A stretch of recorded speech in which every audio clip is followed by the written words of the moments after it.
Hello and welcome to Lemon Studios, where we talk anything and everything entertainment. I'm of course the Lemon himself, Zeke Lemon, and this is my review for the half season finale, right? Because it's only 10 episodes. We're up done with episode 5 of House of the Dragon.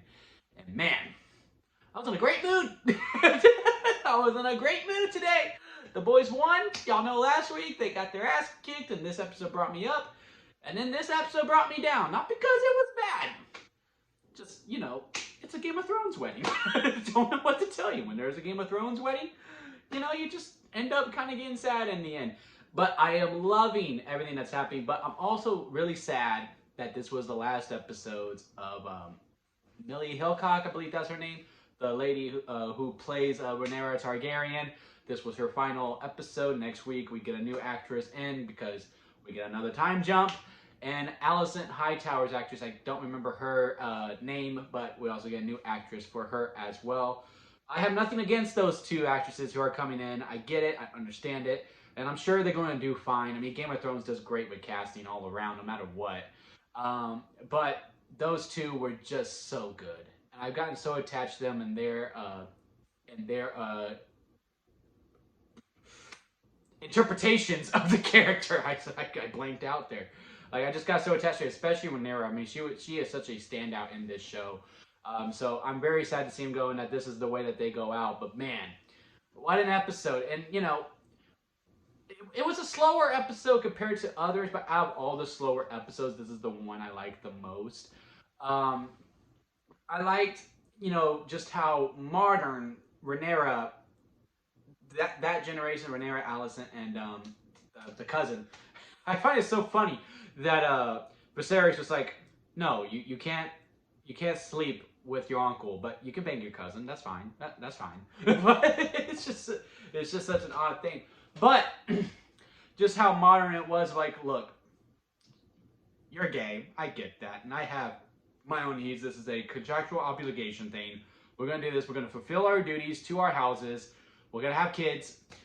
But besides that, we could do whatever we want. A very open relationship, and that was pretty cool. And I liked how subtle, for the most part, they were doing everything. The only thing that I wish they would have kept subtle, instead of explaining it, and like, I just kind of wish it was like some of these things that we would, like, Game of Thrones fans would have had to know, because I was kind of like moved, because this was really Alicent's episode. Like, this was really her episode. This was her coming out. She's making the turn. And now she's got to fend for herself because she feels betrayed. She was betrayed by Rhaenyra. Like, she was lied to. Although I will also I am also on the camp of Rhaenyra didn't lie to Alicent. She just didn't come clean as to who she slept with. She was like, no, me and Damian did not sleep. I slept with a knight. She wasn't lying. She just didn't tell the full-on truth. But either way, it's still a betrayal. And the way she came in, like, because she's usually like so quiet and just so timid, like she's even so soft spoken. And when the king's making his speech, and then boom, there she is, and she comes in, freaking like a freaking boss walking down. And then they had to go, oh, you want to know why she's wearing green? Oh, they're declaring for war. Like, how? Why would they have that conversation? like why would oh, what would make them think like, oh yeah, no, she's going to war? Like, clearly by subtext, because even if I didn't have that, I would have got a gist of it, not from necessarily from the color, but I knew she would be like calling for more when she goes, congratulations, your grace, I'm like really happy for you. I'm like, oh shit. Like, I was like, oh, Alicent's turning a corner. And the beauty, because like, really, let's just get down to the nitty gritty of it. The meat and bones of this is the wedding itself. Sure, there are some other great things too. I like I said, I like the conversation with, like, let's just be an open relationship. I really enjoyed that. I like the conversation between Alicent and the knight. Like, the knight just be like, yeah, no, I did it. Yeah, no, I messed up. Just kill me. That's all I ask. And it looks like he's going to live through this. And I also really thought Viserys was going to die. I really thought this was going to be the episode where he's going to cut it. It's just over. But no, he makes it. He's gonna make it to next week. I'm like, damn, man, he just keeps looking more awful. He definitely doesn't make it out of this season, and I'm really curious to see who gets on the Iron Throne by the end, because I think it's going to be Aragorn. I don't see Rhaenyra really taking on the throne. I just don't. I'm seeing a bunch of other kids coming in, but I'm seeing some brown hair, so maybe she gets pregnant with the Knight's kids. Because I think I saw a kid with some brown hair going, Dakaris, and I was like, oh shit, here we go.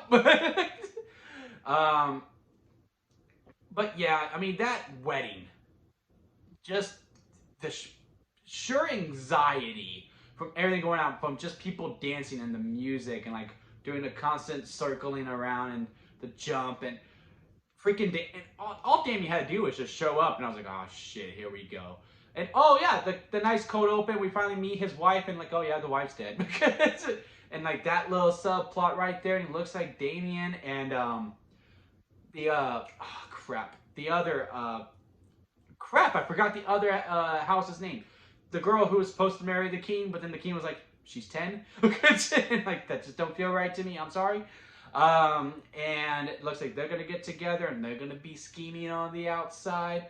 I am very curious to see how this second half of this season is going to go. Very, very enjoyable. It's just, man, I just can't believe the Knight just snapped like that and freaking killed him. Tore his eye out tore his eye out and killed him. I don't know why. They were on the same team. All the guy said was like, look, let's just look out for each other and everything's going to be fine. Everything's going to be good. I don't know why that made him snap. I don't know. But it called me very intrigued. But yeah, man, I really, really enjoyed this episode. But what did y'all think about it? Comment below and let me know. If y'all like this video, give it a thumbs up. And if you like me, hit that subscribe button as I'm trying to grow into my YouTube career. And that'll be it for me, guys. And I'll see you here next time at Lemon Studios.